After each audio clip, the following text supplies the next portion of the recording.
Honorable Member for Kapirimposhi. Thank you so much, Mr. Speaker. It's an honor to speak on behalf of the millions of youths across the country. Mr. Speaker, this subject is extremely important. I recall, sir, that on the 23rd of January this year, 2020, I chaired a meeting here at Parliament where this issue was also discussed in the Budget Committee. I recall we established that the Youth Development Fund was actually suspended by the PF government 5 years ago. Now, Mr. Speaker, a suspension of 5 years is actually an abolishment of an important policy. The youths in this country, something has moved because of decisions like this. Something in the hearts and minds of the young people in this country has moved because we have come to the realization that this government is not with us, and in fact, it has never been with us. When it comes to jobs, it's the same thing.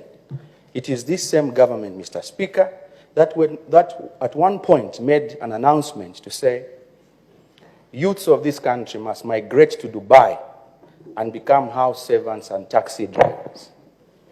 The government asking its own young people because of their failure to fund empowerment funds, to provide funds for empowerment. They asked us to migrate, leave this country, leave the land of our forefathers, the land on which our own umbilical cords are buried. The government requested the young people of this country to move to Dubai, to leave the land which has gold, diamonds, emeralds, forests, lakes and rivers. This is the government we are faced with, and we are not willing to negotiate when it comes to funding. When the economy became very bad, Mr. Speaker, the youths complained. We've been hard hit more than anybody else as young people. We had a pronouncement this time from the outgoing tenants of State House. They said they will cut their own salaries to mitigate the effects of a bad economy on young people. How can an individual salary seriously be distributed to 4.8 million youths? Our frustrations and our disgruntlement as young people, Mr. Speaker, has seen knee-jerk reactions from this government. Just a few weeks ago, when the youths wanted to do a protest, a peaceful one for that matter, the minister responsible for this fund called for a meeting at government complex, advised 50 people to say there were opportunities in mining, opportunities in manufacturing. What opportunities, Mr. Speaker? When what we have seen is that from last year, our economy is effectively in a recession. What opportunities are there? There are no opportunities. Mr. Speaker, we need to succeed in this country first. If you do a simple analysis, Mr. Speaker, there's been an inverse relationship between the welfare of the young people in this country and the welfare of these ministers here. We have seen a creation of billionaires. Honorable Member, you don't have that liberty to debate your colleagues in that fashion. Concentrate on the subject. It's an emotional subject for us, Mr. Speaker. I withdraw that.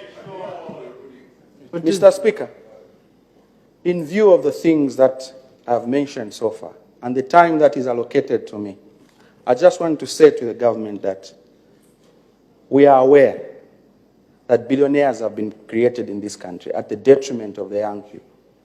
It is difficult to succeed in this country, whether you're a student, and there's no system whatsoever that has been established by the Patriotic Front to absorb young people in this economy. We are not participants. An example is any young youth in this country with a child, whether it's from the Patriotic Front, from MMD, or from anywhere, we all go to the same shops. And the prices of commodities have become too high, education is too expensive, food is too expensive, everything is expensive, not to mention electricity. If it is a young farmer in Kapiri, for instance, government failed to deliver inputs. What kind of empowerment is there? But there is hope for our people, Mr. Speaker. The arrogance of numbers that have been used here by the Patriotic Front, the youth now are ready to show the country the true meaning of the arrogance of numbers. We shall take a leaf from the youths in Malawi, and from now onwards, it's game on. Mr. Speaker, I thank you.